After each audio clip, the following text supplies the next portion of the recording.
안녕하세요. 성근인의 농자입니다. 자, 오늘은 4월 26일 아침인데요. 지금 하우스 안에 이제 비료를 주기 위해서 잠시 영상을 찍고 있습니다.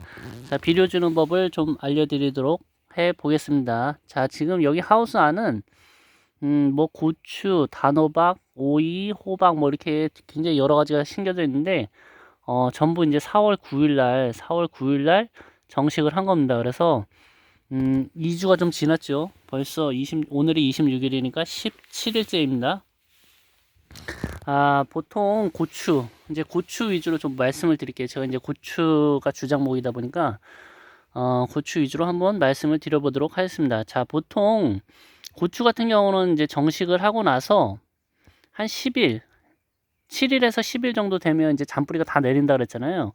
그래서 한 10일에서 14일 정도 되면 이 포기 사이로 포기 사이에다가 이제 질소 성분이 많은 요소를 이렇게 요 티스푼이 10g짜리거든요. 보통 티스푼으로 이렇게 구멍을 이렇게 뚫어서 줍니다. 보통. 근데 솔직히 이 방법이 그렇게 좋은 방법은 아니에요. 왜냐하면 이 이제 이게 비료가 굉장히 좀 독한 거잖아요. 독한 성분이잖아요. 그래서 이 포기 사이에 주면은 이 뿌리가 나오면서 실뿌리들이 나오면서 아무개도 여기 이제 비료에 이제 가까이에 있는 뿌리들이 좀 상할 염려가 있겠죠. 그래서 보통은 이제 여기 지금 하우스에는 지금 40cm 간격으로 심은 거거든요. 근데 여기 이제 저 같은 경우는 이제 여기 하우스고 그다음에 저 같은 경우는 이제 매일 아침에 이제 여기 가운데다가 이렇게 지난 영상에도 보여드렸지만 여기다가 이제 물을 줘요. 계속 하우스다 보니까 이제 굉장히 온도가 높다 보니까 금방금방 마르더라고요. 그래서 원래는 이제 점적 테이프를 깔아서 아침마다 이렇게 물을 공급해 줘야 되거든요. 보통은 그렇게 해요. 하우스 시설 재배하시는 분들은 점적 호스 막 한 개, 두 개 막 이렇게 많이 까시는 분들은 막 세 개, 네 개까지 막 깔아서 하시는데 전문적으로 하시는 분들은 이제 저 같은 경우는 이제 여기 집 앞에 텃밭에다가 이제 하우스를 저는 거라 먹거리로 한 겁니다. 그래서 여하튼 이렇게 점적 호스로 해가서 이제 거기다가 이제 물에다가 이제 물비료를 타는 거죠. 비료를 타가서 이제 말 그대로 물비료를 주는 거예요. 점적 테이프로. 그렇게 하는 게 가장 이상적이에요. 그런데 솔직히 텃밭 하시는 분들이 이제 더군다나 노지에다가 텃밭 하시는 분들이 점적 테이프 깔고 그리고 뭐 그분들은 보통 텃밭 갖고 오신 분들은 막 일주일에 한 번씩 가시고 막 이렇게 하잖아요. 근데 이제 매일매일 뭐 그렇게 점적 테이프 깔아놓고 그렇게 하실 수가 없잖아요. 그래서 보통 평균적으로 이제 이게 보통 이렇게 대부분 다 이렇게 하세요. 그래서 만약에 이렇게 이 고추와 고추 사이에 주실 거면 이 가운데 이렇게 저처럼 이렇게 가운데 뚫지 말고 이렇게 대각으로 이렇게 거 갖고서 이게 삼각형 모양으로 해서 이쯤에다가 좀 이 고추에서 좀 멀리 떨어지게 구멍을 여기다 뚫어서 이 티스푼으로 한 10g 정도 이렇게 딱 주시고 그 다음에 흙을 이렇게 덮고 이렇게 덮어 주시는 게 나아요. 이렇게 비료기가 안 날아가게 그렇게 하는 게 가장 좋은 방법입니다. 이제 점적 테이프가 이제 가장 좋은 방법이긴 한데 이제 물비료로 주는 게 가장 좋은 방법인데 딱히 이제 대안이 없으니 이제 대안으로 이렇게 점적 테이프를 이제 사용할 수 없으니까 이제 대안으로 보통 이렇게 하시는 거죠. 그래서 이거를 이렇게 넣은 다음에 흙을 이렇게 돋아주고, 돋아주고, 그 다음에 이제 비가 오면 이제 서서히 녹기 시작합니다. 그래서 고추 같은 경우는 이제 보통 열흘에서 10일에서 14일 정도.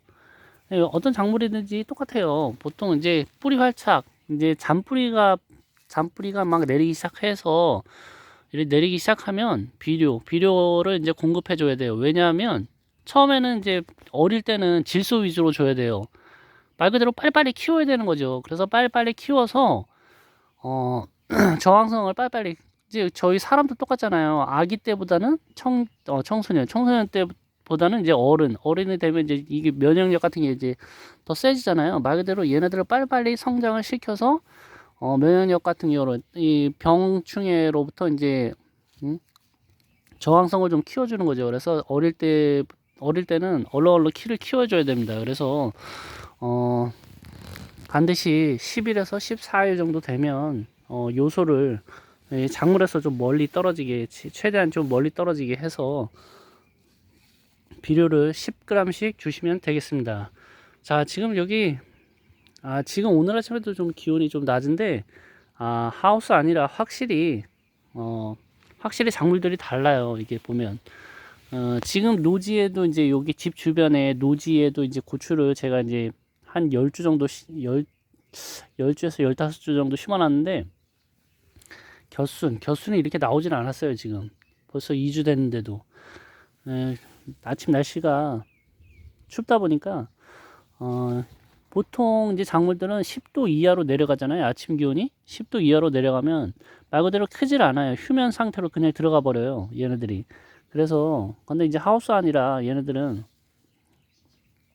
하우스 안 이제 온도가 딱 맞다 보니까 얘네들은 벌써 겨순이 벌써 엄청 많이 나왔습니다. 여기 보시면. 그리고 이제 여기다가 이제 보통 시설 재배하시는 분들은 이제 여기다가 이제 저처럼 이렇게 활대를 꽂아가서 여기다가 이제 부직포까지 덮어놔요. 그러면은 이제 훨씬 더 크겠죠. 지금 아마 하우스 시설 재배하시는 분들은 아마 키가 엄청나게 컸을 거예요, 아마. 저 같은 경우는 그냥 하우스 안에 부직포 뭐 이런 거는 덮지는 않았기 때문에 뭐 그렇게 큰 건 아닌데 그래도 벌써 겨순이 벌써 나오고 있습니다. 그리고 뭐 단호박 같은 경우는 벌써 이렇게 단호박 같은 경우는 벌써 손바닥만 해요. 이게 벌써 엄청나게 크고 있습니다. 자, 이렇게 한 바퀴 둘러보겠습니다. 자, 이게 한 10평에서 15평 정도 되는데도 이제 뭐 작물들이 여러 가지가 있다 보니까 굉장히 풍성하게 느껴집니다. 자, 이거 보시면 엄청나게 잘 자라주고 있습니다.